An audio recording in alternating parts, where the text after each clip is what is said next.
Parliament's Energy and Finance Committees have suspended work on the fresh agreement before the House seeking to amend the controversial $510 million AmeriPower deal. Members of the two committees are demanding the Energy Minister furnishes the House with some 5 documents on it, including the value for money audit on the new deal before they resume work on it. The Mahama administration signed the deal in 2015 at the height of the energy crisis. After the NPP took over power, a committee established by Energy Minister Boakye Agyarko concluded the sole source deal had been overpriced by $150 million. Some civil society organizations have called on Parliament to reject the deal. We'll hear from them shortly, but first, member of the Energy Committee, Edward Bauer, tells Joy News' Joseph Opoku Gakpo work will only resume on the agreement after the new documents are submitted. For the full complements of the documents, we will need to add a few ones that we have requested. The first one has to do with a letter from Ministry of Finance. This is a multi-year contract, so it means it's going to run, and by the Public Financial Management Act, it says very clearly that in situations like that, you must have a prior approval from the Ministry of Finance through a letter. You must sign the memorandum that comes to Parliament, which it means that he's giving his consent to that. We didn't have that document. The second one is that per the Constitution itself, the Attorney General's department is the legal advisor to government. One of the things we expected was that because this was a new contract that was coming, we needed to have the Attorney General's opinion on the contract. We didn't have that. Third document is that, look, this is an energy project, particularly a power project, and therefore the benefit, how do I put it again, how successful the project will be is hinged on the type of tariffs you charge. These tariffs in themselves, by the state's own arrangement, is approved. PURC, which is independent. And so projects of this nature, you need to also have the approved tariffs or whatever tariff that you have negotiated with the supplier of the energy. You need to, get PURC to approve it. That also we didn't have. We also didn't have, because look, you are bringing new figures to us. We don't know what figures they are. And therefore, there must be a value for money audit on this. Then when we have that report, then that works out. And the last but not the least. Before you get to the last one, but do they have, for example, the value for money audit? Did the minister indicate whether they've done it and the document was just not brought or they've not done it? Indeed, to be very sincere with you, the minister didn't even, in all these documents that we indicated, he didn't even indicate as to whether they had it or not. The only one we knew they didn't have was, and that was because the PURC executive secretary was seated there and said that, look, they had not generated any report because they do not have the figures. As soon as they give them the figures, they'll be able to generate a report as to whether what they are making makes sense or not. Well, he's also been speaking about why they believe that the deal is a terrible one. Based on the simulations we have done ourselves, my brother, if you look, this is a BOT arrangement. It's for 5 years. The 5 years, what happens is that the capital recovery charge is applied for the first 5 years. This year 6 to year 20, the capital recovery charge is 0. So if you assume that, look, because today, the electricity, the tariff that we have today, the average tariff that we have today is 14.59. And so you use that to calculate for the 15 years. You will be wrong. Because from year 6 onwards, if you look at the tariff that the PURC approved when Parliament was approving 4149, which is even lower than the proposed 11.7. So even in terms of the financials, it doesn't simply make sense. So on the strength of that, we felt that, look, we do not want to be a party to this. If you want to change the Ameri deal, based on the whole perception that you have that this Ameri deal had, to a very large extent, shortchanged Ghanaians, you should be replacing it with a more an enhanced deal that will let Ghanaians benefit. But if you are replacing it with a deal which, in my opinion, is the worst we have found in the power sector, then where are we? And I think that even within the committee itself, looking at the body language of my colleagues, even in the other side of the thing, they were not too amused by the figures they were seeing. Well, joining me live now from Parliament is parliamentary correspondent Joseph Opoku Gakpo. Hello, Joseph. Now, we've heard from the minority, but what is the majority saying about this deal? Well, I met the Energy Minister himself, Boachie Jakon, here in Parliament a while ago. He declined comment on this particular issue.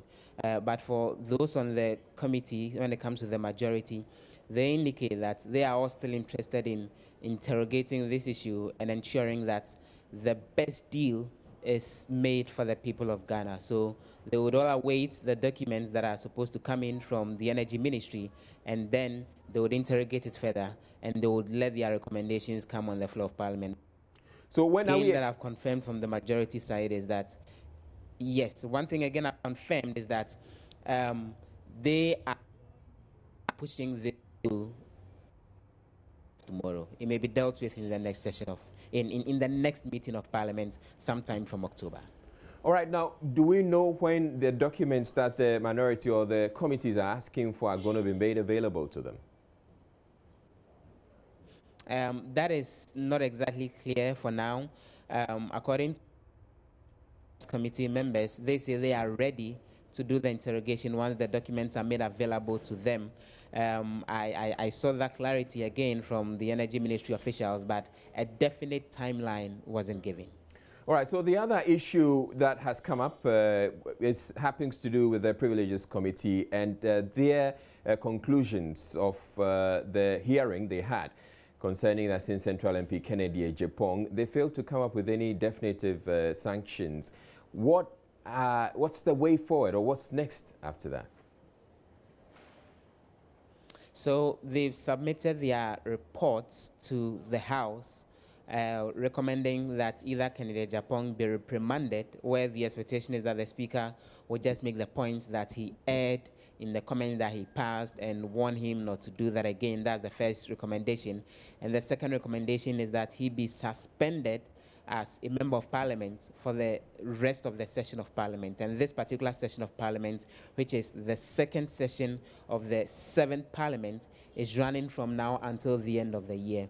I've been seeking clarity from Vice Chairman of the committee, Andrew Ejapa Mesa, on how come the committee didn't recommend a definitive sanction against the honorable member for Sin Central. And he says this is something that the law permits. There was a tie when they voted as to what sanctions should apply. And, well, they didn't want to break the tie. So they're leaving a decision on the sanction that should specifically apply out of the two to the plenary, as in all the 275 members of Parliament. I've been speaking to him.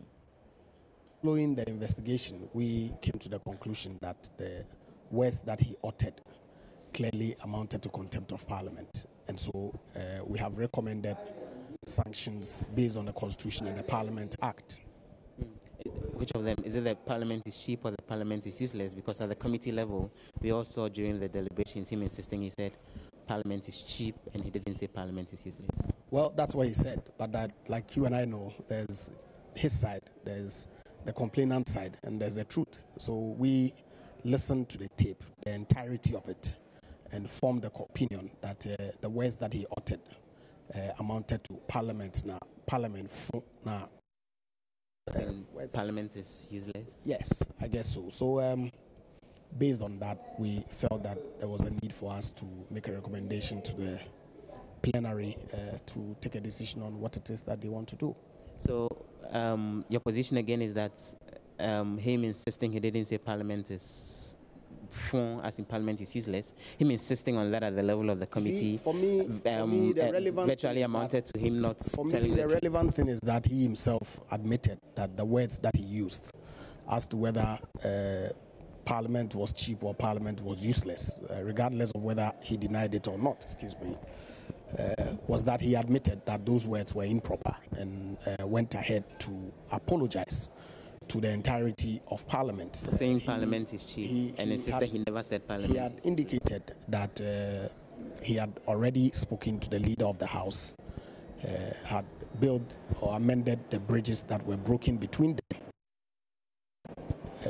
Well, he was angry, he was infuriated, if you like, and uttered those words in anger, and that he does not, under any circumstances, regard Parliament as either being cheap or useless.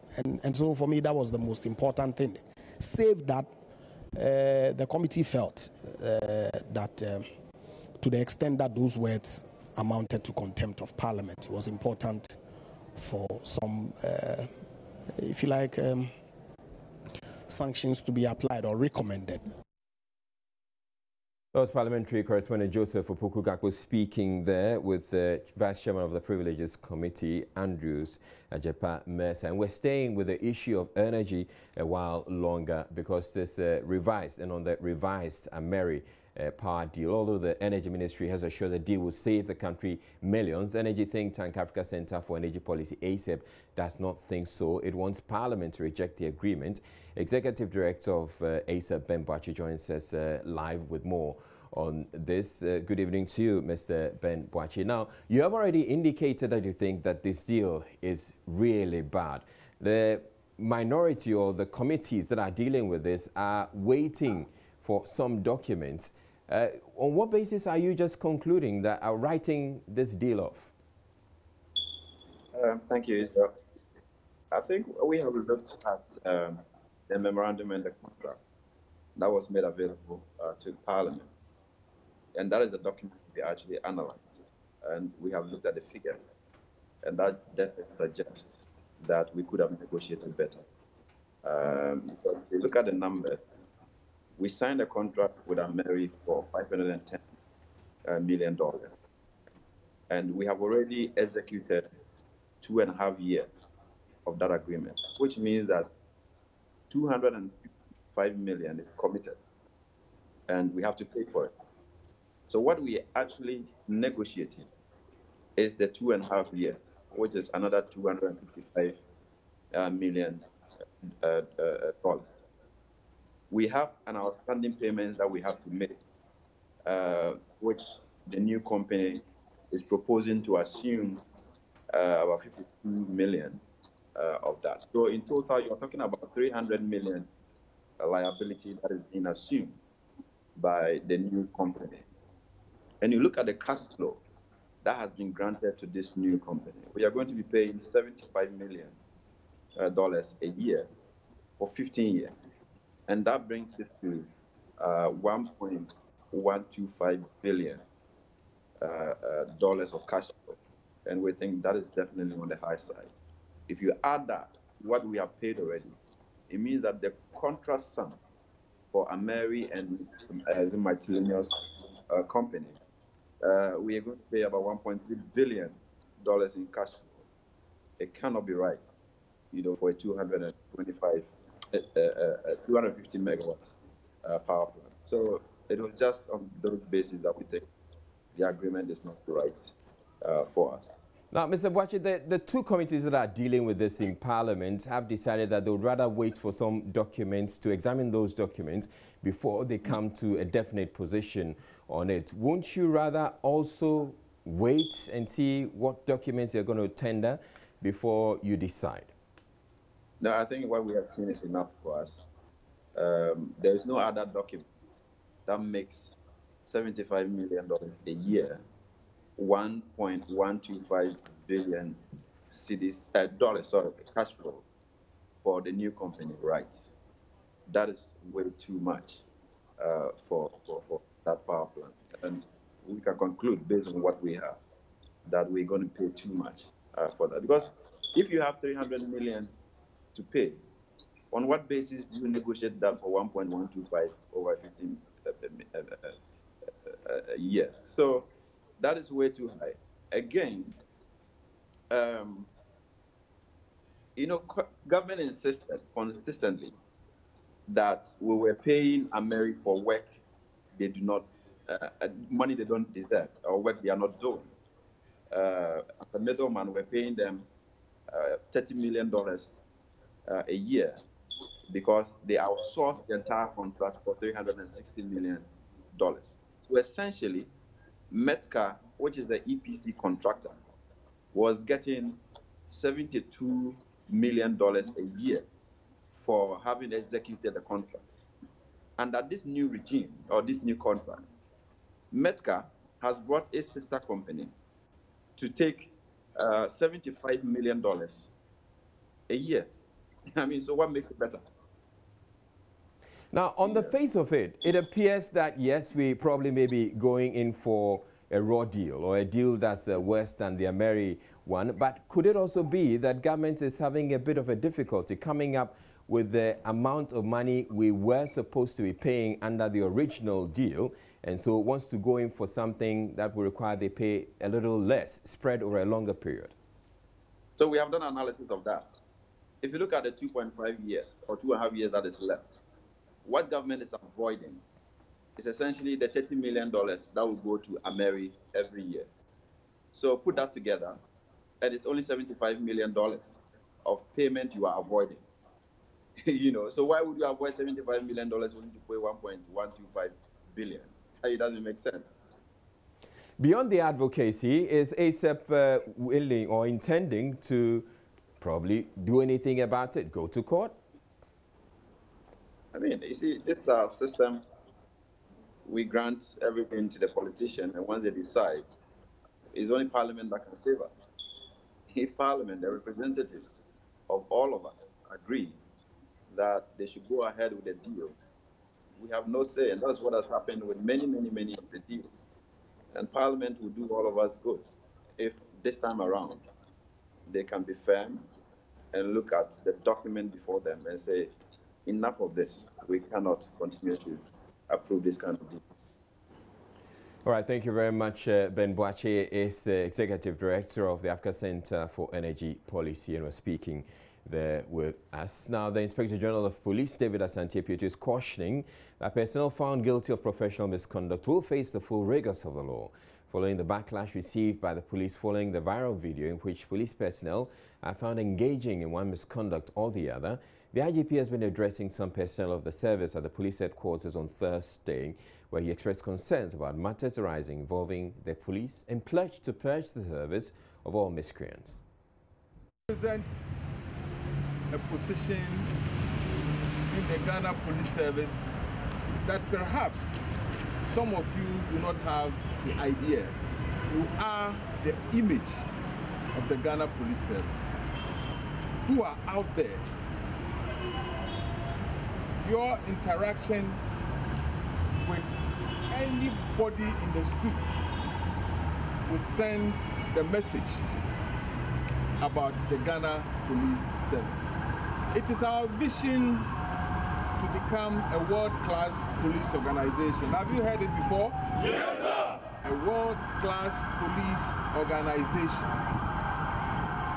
that is capable of delivering a planned, democratic, peaceful, and protective service to the people of this country up to the standards of international best practice.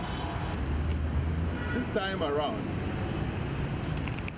in this world of social media,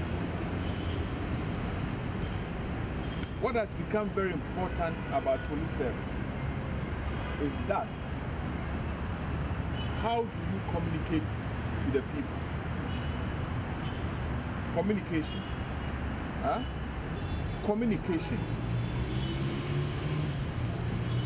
When we are able to overcome that challenge, it's the people who will send a message and say that this is a world-class police organization. The visitor who came, whether a criminal or not a criminal, you have to treat that person with civility. But in your mind, you know what you are doing, isn't it? Yes, sir. After all, if you are able to get the criminal to the courts for him to be prosecuted, convicted, and sentenced in a very professional manner, that's all we want.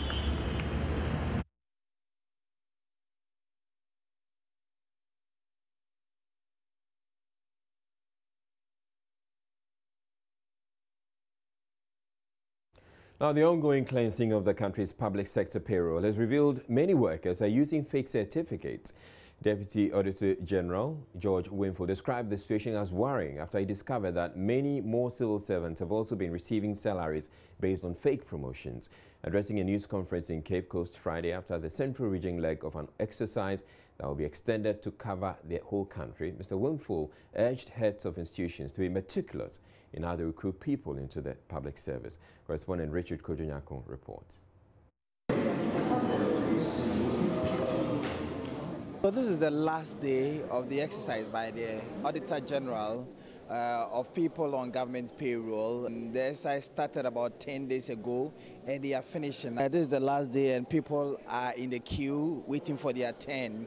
The Deputy Auditor General has been organizing a press conference this morning and has been sharing with us some of the things they found. People that are on government payroll using other people's certificates. We've come across situations where some people are trying to take salaries in positions where they have not reached because they try to either falsify this or that.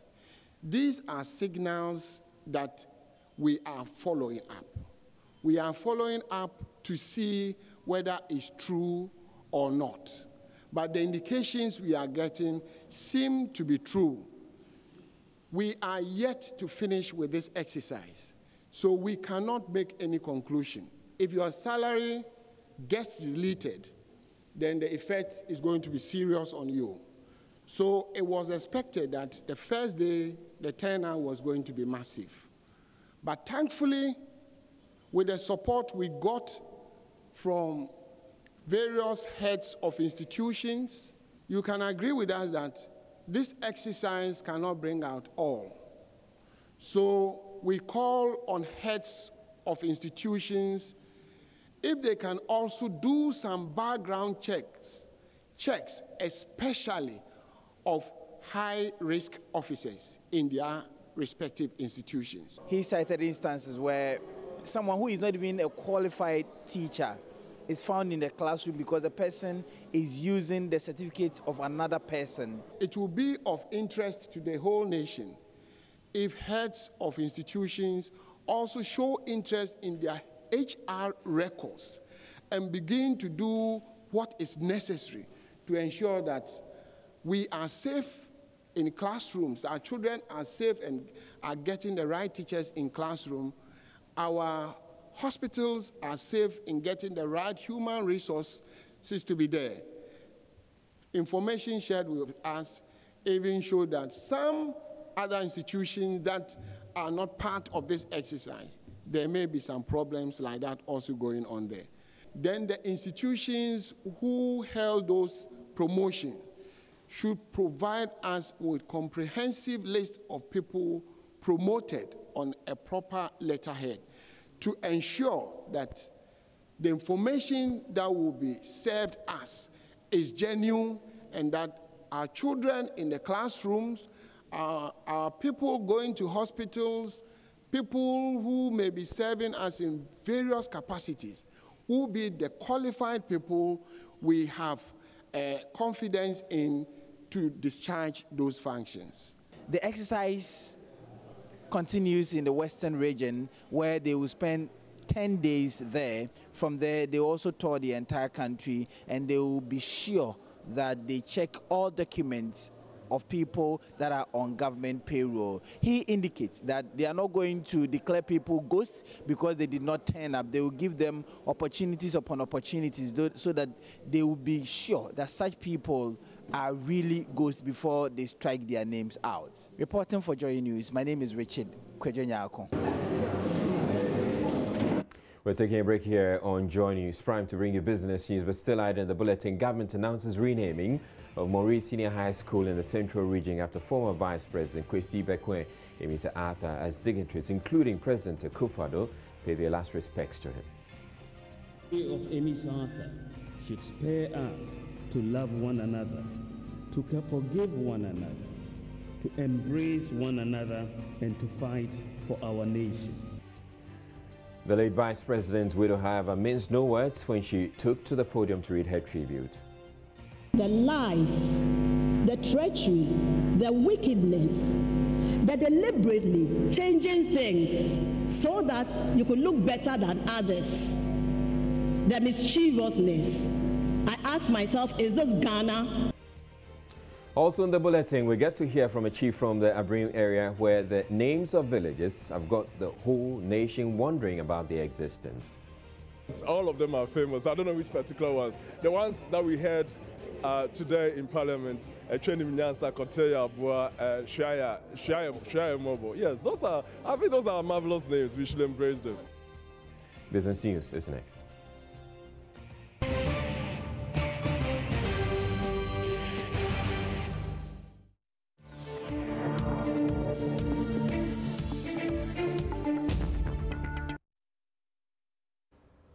Good evening to you. Welcome to Business for Tonight. The National Tripartite Committee, made up of government, organized labor, and the Ghana Employers Association, has agreed to a 10% hike in the daily minimum wage for workers. The review has attracted mixed reactions, with a new rate of 10.65 cedis, up from the previous figure of 9 Ghana cedis 68 pesos. This means ideally nobody should be taking below 319 Ghana cedis in a month. Charles Aite has been speaking with economist Professor Peter Quartey, who thinks the minimum wage should be based on workers' productivity levels instead of announcing a minimum wage for all workers across board. From the 1st of January 2019, the minimum wage in Ghana will be increased by 10%. What this means is that if you're earning a salary each and every month, you should be able to earn at least 10 cedis a day, minimum. We have been engaging the head of economics at the University of Ghana on this very issue, Professor Peter Quartey, to get to know what exactly this means to him and the implications on the economy. According to him, all that matters is the matter of productivity. Are people working? This is the very way by which the minimum wage can and should be measured. We always say that if you want to increase your wage rate should be equal to your marginal productivity. Is it an increment, or any time we increase wages, is it backed by increases in marginal productivity? I don't think we have worked that out. And I would urge government, anytime they increase wages, to also look at marginal productivity because it also has some effects on the private sector. At the moment, they are overstretched. The cost of doing business is high. And if you have to increase wages every now and then, not backed by increases in marginal productivity, then becomes a problem. And expenditure shouldn't be too much of a concern because you are basically raising output. So that was Professor Peter Quartey there. Well, we hit the streets of Accra to find out from the average Ghanaian what they make of the increase in the minimum wage by 10% and whether or not their minimum wage is actually enough for them. Because you have to manage, and now everything is management. If you don't know how to manage, you can't live. So you think the increment is okay? It's okay. As for me, it's okay. As for me, it's okay. All right. I'm so grateful. Thank you very much. Okay. Have a nice. I think it's a good thing, but it has its own sides. Because, for example, if someone is getting an increase in the minimum wage, it means that he can buy more things. But have you also thought of inflation, that more money chasing fewer goods? What happens? So these are some of the aspects that you also have to consider. Or then has it also been worked out to know the size, that is the effect that it has, that okay, this is what is happening. From the need to shift from increasing the minimum wage to assessing productivity to even the issue of enforcement by the National Tripartite Committee, it is very clear that issues related to the national wage bill still remains a concern, both to economists as Professor Peter Quartey and the average Ghanaian on the streets of Accra.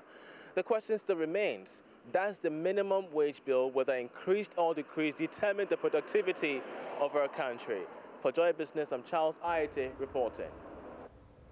Meanwhile, human resources development expert Michael Thomas is pushing for better working conditions for employees to serve as additional incentives to pay increases in pay. According to him, the 10% increase in the minimum wage is a laudable initiative, but can only achieve the desired results if all working conditions are streamlined. He spoke with Joy Business after taking some entrepreneurs through the best workplace culture practices at a workshop here in Accra. A new minimum wage of 10% was agreed upon after the National Tripartite Committee meeting. Sharing his thoughts on this new development, human resource development expert and Africa's senior vice president for Great Place to Work, Michael Thompson, believes the increment alone cannot enhance productivity. You've got to think about it and say, why the increase? Are we just increasing for increase sake? Because if you increase money and you don't look at other factors that surround the employee's performance, you'd find out that yes, we've increased money, and the thought is that if we increase the money, people will be more engaged, but there are other things that matter. So money matters. Money is a huge incentive when it comes to performance and engagement, but we found out that a lot of times it's not always the number one thing. You can pay someone all they want, but if you treat them like trash, you talk down at them every time, if they have an option, they'll walk away from your organization.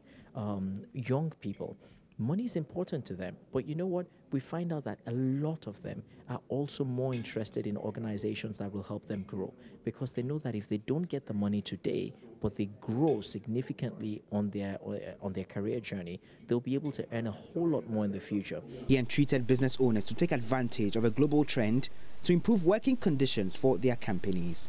Do it in the context of the change that's taking place, not just in Ghana, but literally across the world. It's a global marketplace now. How do we become better? How do we learn from the best companies and what they're doing and begin to figure out how to do it? We can't import their practices and do it here. It might not work. But how do we take that as a template and then begin to customize it to make it work for us and for our purposes? But don't you also consider sometimes the systems that work? So, for instance, there's a different system that works here in Ghana. There's a different system that works in UK or other country, such that when Unilever is in Ghana, the amount of money it uses to train its people will be different from what it uses to. How do you measure that as well? I think, look, the systems, the inequalities across markets exist. It's just part of the reality of life, right? The question, I think, the more important question that leaders should be asking is, how do we manage this and optimize the opportunities? The second edition of a workplace session will be organized in September this year. Away from that, prices of petroleum products are expected to witness some significant reduction from next week. This is based on industry data and some calculations by Joy Business. But would the oil marketing firms comply following complaints that most of them are struggling under the current deregulation program? We'll find out in the following report. Our calculations show that diesel will go down by 2.24% per litre. This would result in a gallon being sold at 21 cedis 37 pesos. A litre of petrol should go for 4 cedis 77 pesos, translating into 21 cedis 46 pesos per gallon, while LPG would witness the biggest reduction of over 3% per kilogram. Joy Business understands the reduction is being influenced by marginal reduction in price of crude oil on the international market and the local currency's marginal stability. But for many, the concern is whether all the oil marketing companies will comply with the projected reduction, as most of them have in recent times argued that they are struggling under the deregulation policy. Co-coordinator of the Association of Oil Marketing Companies, Kweku Ajimandia, has been explaining to Joy Business hopeful things will change going forward. Oh, basically, I mean, you know what is happening. You know our dollar exchange rate factor is still up. In fact, and also you do pricing to anticipation of what is going to happen. Now the price is going to go up and continuously going up. You know, there's even a speculation that the barrel of crude oil is going to hit about $100 mark. So now we are 79.5 and it continues going up. And that's what it is. It's like you're going to buy some commodity you want to sell, and you know that next week it's going to go up. You're not going to sell it low, and then you can't buy. And that's how it is. So the question is, should the National Petroleum Authority step in now to force oil marketing companies to reduce their prices? And still in the petroleum industry, some landlords in parts of the western region are taking advantage of the oil and gas find to impose high rental charges. The situation is said to be having a toll on finances of the indigents and has led to a surge in migration as indigents are being compelled to vacate their homes. Here's a report by Natalia Kwanzaa. This concern, which has come to the attention of local authorities, was expressed by District Chief Executive of Elembele, Kwesi Bonzo. He's worried about the high cost of living within his district since the commencement of oil exploration in commercial quantities in the western region some 7 years ago. The DCE was addressing the media after the district's town hall meeting organized in collaboration with the Ministry of Information. He said the establishment of a gas processing plant by Ghana Gas Company Limited and other international oil companies has brought in its wake sharp increases in the prices of goods and services. Having discovered oil in commercial quantities and the production, and with associated gas, we are going to have a lot of economic activities here. And for it to trickle down to the people, unfortunately, we have rather seen associated costs. So much is happening here that needs attention, especially the cost of living. The cost of living has risen so high in Elembele. Rent, in terms of rental values in this district, is one of the biggest in the whole country. Sometimes 50 Ghana rent in a month was too much for anybody to ask. For even a landlord to ask 50 Ghana a month means you didn't want your house to be rented. But now they are calling 1,000 Ghana, 1,500. There are some houses here that 3,000 Ghana a month is what they are calling. Kwesi Bonzo, in a speech, also hinted that government would give Nkrofo, the capital of the district and hometown of Ghana's first president, Osagyefo Dr. Kwame Nkrumah, a facelift. Some generation, this area has never seen a single kilometer of carbon. The only road that exists there can best qualify as footpath. It makes it extremely difficult. When you go there, their major means of transport is tractor.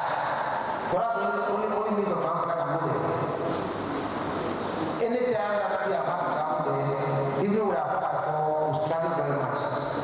So once I became DC, I took it upon myself and promised the people that this road is very dear to my heart.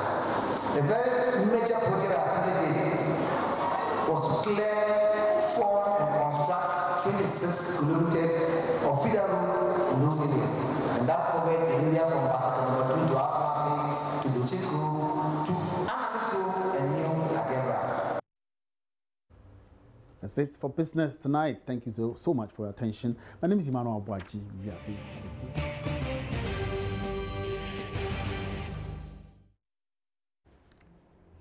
Former President John Mahama is urging the youth to emulate the life of the late Vice President Amisa Arthur, both in private and in public. He said the late Vice President proved one can be a gentleman and still do politics, as his life exemplified. The former president admonished the youth to eschew bitterness and hate in the political space. He said this when he joined state officials and other dignitaries to lay the late Vice President to rest at the military cemetery at Airport Hills in Accra. There's more in this report. Heads bowed, a guard of military men, guns in hand, awaits the procession train of the remains of a late former vice president. After a brief moment of silence, the military band strike their chords and lead the train to the center of a VIP section of the military cemetery.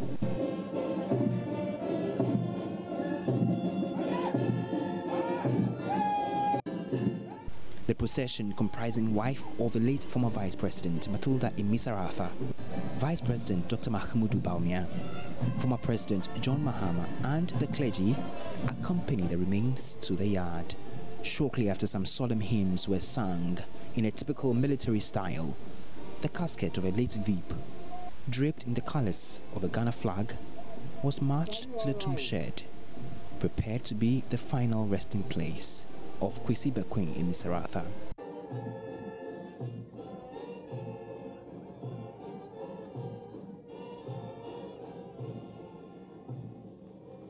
Thank you very much.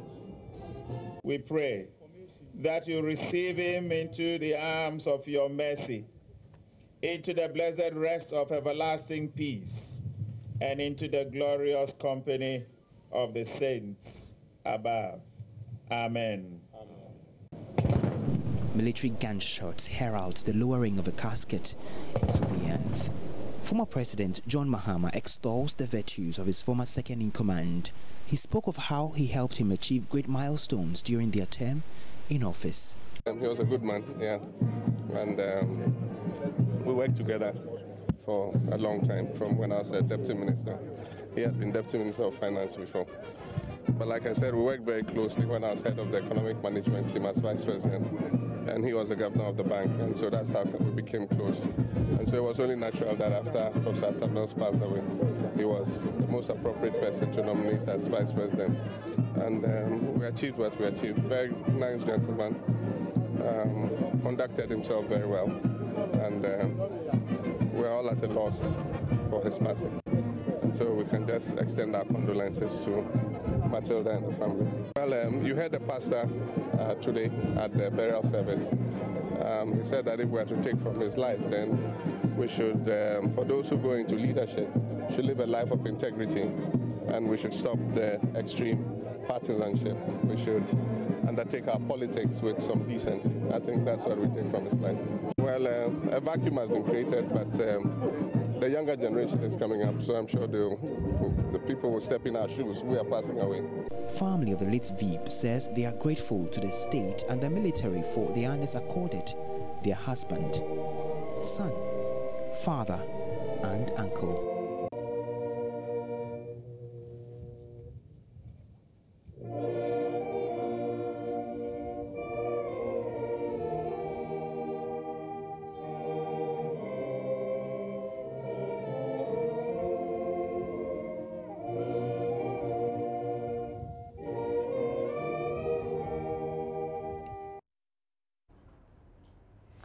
Well, still to come, we have more on the late Vice President's funeral. The late Vice President's widow, when she took to the podium, she minced no words, and what she said has been resonating across the country. We'll be doing a lot more on that, but let's listen to just a teaser of what she had to say.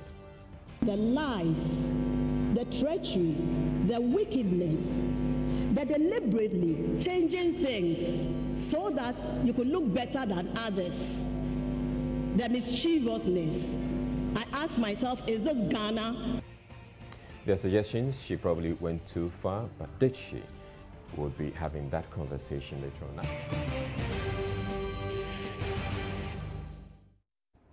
Now, one person has been confirmed dead with two others in critical condition following Thursday's track mauling accident at the Shaman here in Accra. Municipal Chief Executive for the area, Albert Boakye-Okyere, is still making a passionate appeal to traders to leave the streets following reports more of them have gone back to the spot.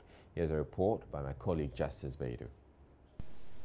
This is the truck that caused the fatal accident yesterday, now parked at the Ashaiman police station, with the driver now on the run. At the Tema General Hospital, some of the victims are still receiving treatment. Amongst them, middle-aged Stella Atipo, who came to the roadside to sell her tomatoes.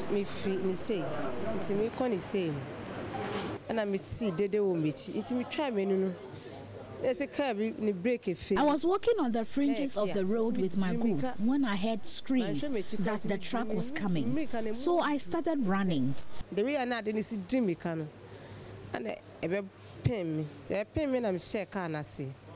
didn't even look back. I couldn't run fast enough, so the truck got me and ran over me. I was trapped under the truck for about 5 minutes until I was removed.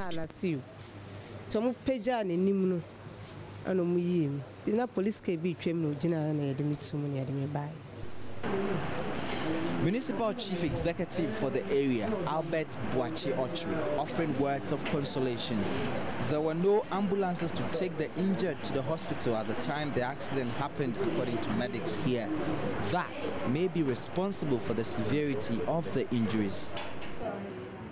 They were brought in, some were brought in trotro, taxis, and some private hospital vehicles brought them. Yeah, none of us brought in an ambulance, really. You know, in case of accident, the fractures and other injuries are somewhat complex. Someone may have neck, spinal injury, that you know how they carry them. Oh yeah, let's hobo it, and they'll just go and throw him inside the truck and may even complicate the whole shoe. So if you have adequate or specialized ambulance services, the way of lifting them would have been far, far better, and even the arrival would have been less complicated, and they would have been handled very well. It was at this spot yesterday that the carnage occurred that killed one person and injured several others. Less than 24 hours on, many of these hawkers are back here buying and selling. It seems the death of one of their own yesterday was not enough to deter them off the street. It leaves you wondering what else will. Assembly had already made provisions by providing for 500 market shares at the Jericho end of Ashaiman. I'm sure if they will really respect the decision to move them there, they have space. And in addition to that, we have shares lying unoccupied at the Vaku Flat Market and Afaroa Junction. There are markets, there are spaces. So the question is for them to be disciplined. Ashaiman is one of the most populated neighborhoods in Ghana, but bad planning continues to render it vulnerable to such disasters. Justice Baidu, Joy News, Ashaiman. Imagine living in a community where taxis do not operate at night. That is a situation residents of Pantang face each day. The cab drivers are on a silent protest following recurrent motor accidents at the intersection blamed on faulty traffic lights there. For many of them, crossing the highway has become a high-risk activity. Nanseme Fadrazozi was there and filed this report for Joy News Agenda. For the many headed to Accra from the eastern region and expecting to see a mini landing, they are likely to be disappointed. This is because the first traffic light they'll see does not work. The poles holding the lights are bent as though they are bowing to motorists. Others lie flat on the ground, looking towards the heavens. A few others have their lenses popped out and hanging loosely. Here, the life of everyone, from pedestrian to motorist, is at risk when they have to cross the intersection. For many of the people living here, there's always the fear of being hit by a vehicle. I'm always scared. The traffic light here never works. The kind of accidents that occur here are really scary.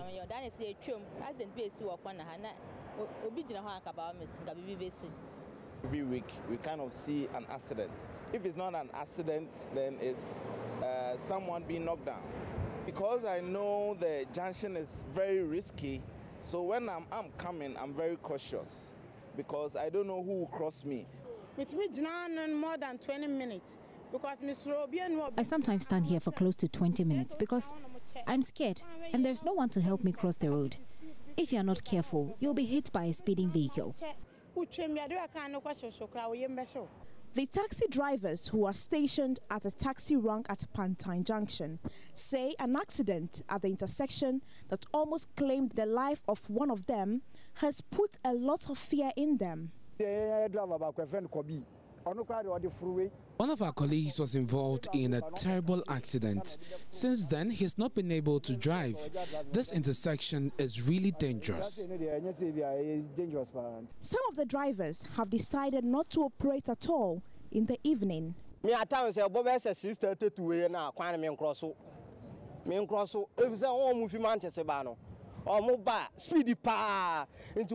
it's 6:30 p.m., I don't move my car because the traffic lights are not working and vehicles are always on top speed.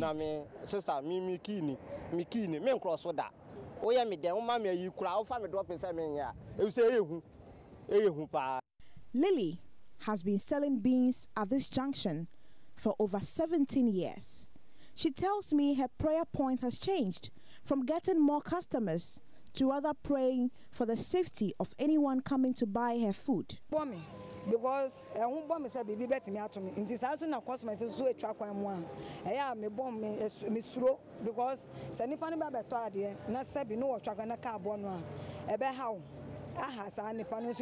I'm always afraid. What even gets me worried is the safety of my customers. It will be horrifying to know that somebody died in an attempt to buy my food.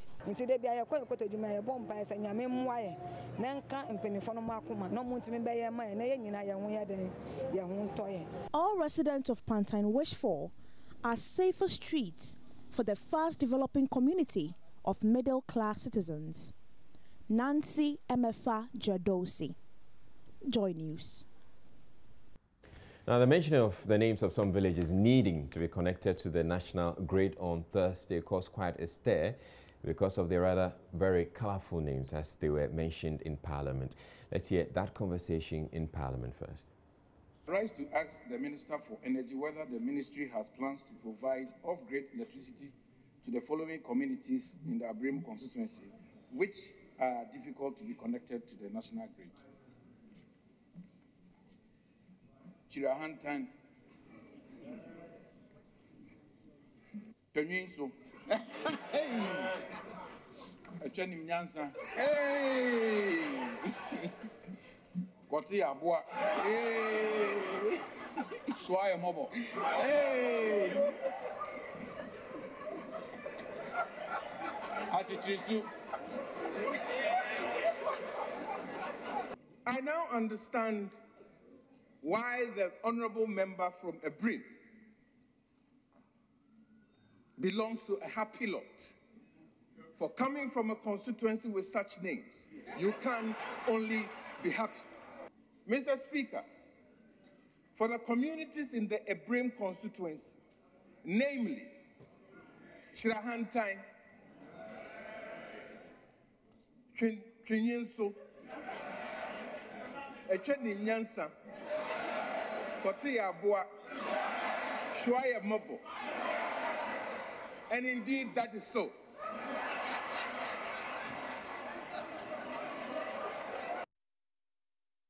Well, the chief in the area, Nana Dr. Boache Dakwa III, has been explaining how they came by their names, but he insists that there's nothing strange about them. Under my enclave, I have about 40 towns, hamlets, some villages, under me. And this is my very proud MP, Honorable Osei-Frimpo. Including the 4 famous towns? Yes, I don't know which 4. Some of them are, in fact, all of them are famous. I don't know which particular ones. The ones that we heard today in Parliament, Chenim Nyansa, Koteya Abua, Shwaya Mobo. Yes, I think those are marvelous names. We should embrace them. Where are those names coming from? Oh, you see, in the olden days, my ancestors, having given the land out to farm, the farmers, once they settle, they will be setting 1 or 2 events, and through those events, they'll give the names, or the names will arise. The specific storyline behind all of these names, you have to come home, because there's so many of them, and I need to get the story right, so you need to come home. Okay, for example, Kotia Abua. I'm not going to say it. I'm not going to say the story behind it. You need to come home. Will these names ever change? Even here in Parliament, it drew a lot of mockery to a certain extent. Well, you see, I hope that the excitement that these names generate will help the people of these towns to develop. You know, I don't think that we should always look at the bad side, if you can call it the bad side, or the hysteria that this name generates. I think that there are names that within the wisdom of our ancestors, they gave to this name. I have no interest in changing them. I'll rather embrace those names and use the excitement that they generate to help the people to develop these areas. I wonder which other names are there in that area. Well, it is emerging that out of 2,802 pregnant women who attended an antenatal clinic in the Asokori Mampo municipality of the Ashanti region, 197 of them were teenagers. But the Health Directorate there says the figure even witnessed a decline from a 2017 first half-year figure of 218. Ohiming Teria has more. Public education campaign targeted at young women in the Asokori Mampo municipality is helping curb the teenage pregnancy canker in the area. There are, however, fears many pregnant young people did not show up at all at the health centers for antenatal care. Justice Ofori Amwa is Municipal Health Director. Teenage pregnancy has dropped, which is a good thing for us, from 8% to 6%. And here, 2% population reduction is a very huge number. So these are the sources we have chalked. And again, the OPD per capita has also increased from 0.2 to 0.59%. So we are not doing badly. So it's the WIFA population, the women within the fertility age population, minus the adult, the men. It's the women who are within the fertility age that we measure. And we use the population as the denominator to come out with a percentage increase or decrease in teenage pregnancy. So what accounted for this reduction in teenage pregnancy, for instance? We had a support on adolescent health program, which we did a lot of outreaches, meeting the young women, giving them education on avoidance of premarital sex and even protection, even if you do, the use of condom, so that you don't even get any STI or become pregnant or have any unwanted pregnancy. And we involve key stakeholders, the imams, the other religious leaders, the pastors and the clergy, which went a long way in helping us reach this far. The municipality also made gains in the area of immunization coverage. Municipal Chief Executive Alhaji Ali Duseidu announced plans to build a polyclinic and similar facilities at Pakoso and other parts of the municipality. The basis of that, we have one Pakoso polyclinic that is ongoing as I'm speaking with you. We will finish, inshallah, this year, commission and start using it this year. We will make sure we will finish, commission and use it in this year.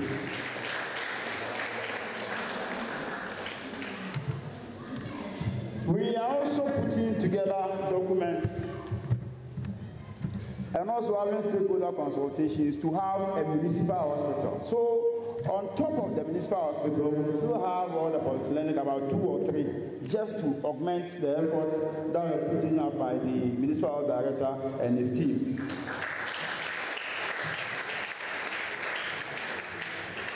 We are also setting up an anti-retroviral clinic at Sepedoti, and with your support, in no time, any moment from now, we'll call you again for such a commission.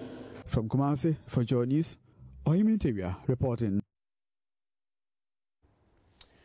You're watching Joy News Prime, and today, the Vice President, the widow of the Vice President, Matilda Emisa Arthur, when she took to the podium at the Accra International Conference Center during the funeral of her husband, had some really strong words. There are those who are saying that she probably spoke too harshly. Now let's listen to what she had to say first. Over the last few weeks, I've been amazed at the number of people who have come to show us love. And I ask myself, is this Ghana? Are all these people in Ghana? Because the maligning, the lies, the treachery, the wickedness, the deliberately changing things so that you could look better than others, the mischievousness. I ask myself, is this Ghana? I ask myself, is this my own husband that people have come to pay tribute to? And today, I ask the same question. Did people really know my husband? Did they take time to know him? The false accusations, the lies, the maligning, did they know him? My dearest, me, your children, Kwesi, Mami Boatema, Yao, Atre, your grandchildren, Emily, Kwamna, and Eliana, we knew you and we know you. And we know you are a rare gem, and we treasure you, and we are very proud of you. 1,000 tears won't bring you back. I know because I have cried. But I know that you made your mark in this country and beyond. And you touched many lives. And those who cared to know you, those who cared to give you time to prove yourself, know what a rare gem you are. So I pray that your memory will impact and empower generations. As I celebrate my husband, I stand in front of the Lord today, and with a song in my heart and an outstretched hand, I say, thank you, Lord, to you only the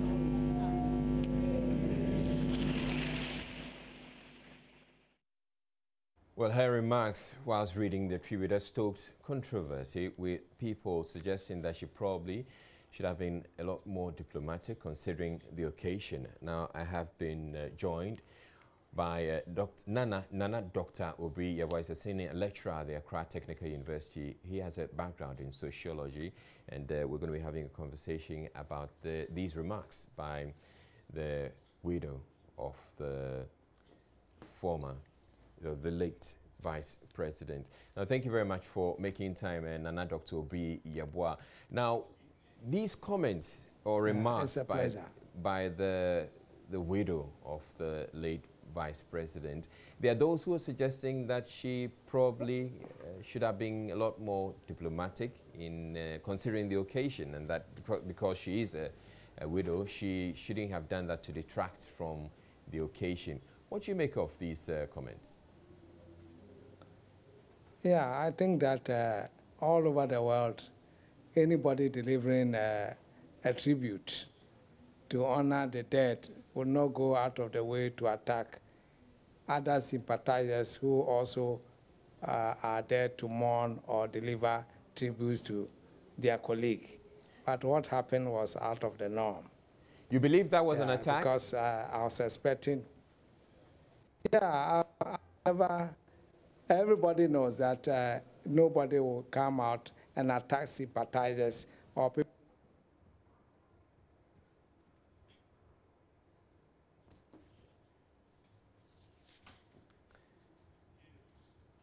We seem to have lost the They are attacked as hypocrites. Although that's the truth. Maybe the wife wanted us to tell, the sympathizers wanted, I think he wanted the sympathizers to tell the truth that the husband worked with hypocrites. And that may be true if she was blunt, but it's out of the norm. I don't think I will attack my father's friends or my wife's friends as hypocrites, although it may be true. So, but isn't it then? And flower the place with. You indicated that she actually. Yes. You indicated that she actually spoke the truth, and she was probably a bit too blunt. Yes. But she spoke her mind. Yeah, but normally, will not attack. Not all, but everybody there was a hypocrite. But the fact is that. The husband played with hypocrites. If you play in the mud, expect some mud to be splashed at you. That's what she was also telling us. That her husband's colleagues were hypocrites. They're blackmailers. And, politics is full of that. So what was she expecting? And these hypocrites, they're there to sympathize with their colleague, and after you have played games with your friend and he's dead, we don't go ahead doing the same thing. After the death of a person, he's now in another realm, and we don't say bad things about it. That's what the so-called hypocrites had come to do. It's a fact. She should accept that politics is full of that, whether you like it or not. So we are all hypocrites. Yeah, typically, all of us. Typically, yes. When we say in our culture that we don't speak ill of the dead, but are we supposed to be saying stuff about the dead when really we don't mean them? The fact is that I've told you the sympathizers whom she was attacking, that they had come to the house a week after to show love. I think that's human. Yes, they played with him, they tagged him with all sorts of negative, negative terms. But they were there to show love. That's human. They played all sorts of games with him. Some were calling names, maligning him, blackmailing him, but on his death, he's a human being. They're also human beings. And in tributes, we don't deliver such things at such a great occasion. It's a solemn occasion, and I expect the woman to have also showed some sympathy because the husband has been known for that. I heard the tribute given out, and they mentioned that it's somebody who forgives. It's not vindictive. and all that. So I was expecting the wife to exhibit that in that house, in that family. And I saw that with the children. They didn't attack anybody, you see. And at this level, I expect that all of us in future do not get out of the way and attack our husband's enemies or so-called enemies. It's not nice. But whilst at it, shouldn't we also be reconsidering going to funerals to, read tributes when we really don't mean those tributes? Essentially, spewing out lies. I have organized several funerals. Normally, the wives and the husbands, we allow some people to read for them. If you see that the person is so emotional and so angry, and can even lead to some sort of other. See, I saw some embarrassment even in the face of the children. How the mother left and was attacking the audience. And I saw the camera pointing out at certain people. It's not nice. It's not any good thing that anybody. All right, thank you very much, Nana. Dr. Obri Yawah, senior lecturer there at Accra Technical University, has a sociology background and was speaking with us, sharing his thoughts about the remarks by the widow of the late Vice President, who was laid to rest today here in Accra. And in the headlines, government announces renaming of Mori Senior High School in the Central Region after former Vice President Kwesi Bekwe Emisa-Arthur as dignitaries, including President Akufo-Addo, pay their last respects to him. Payroll cleansing exercise by Auditor General reveals many public sector workers obtained employment using fake certificates. Parliament's Mines and Energy and Finance Committee suspend deliberations on revised Ameri Power Agreement. In business, economists advocate adoption of minimum wage based on workers' productivity levels instead of announcing a uniformed rate periodically. And that's it for the bulletin. My name is Israel. Thank you very much for watching. Have a good night.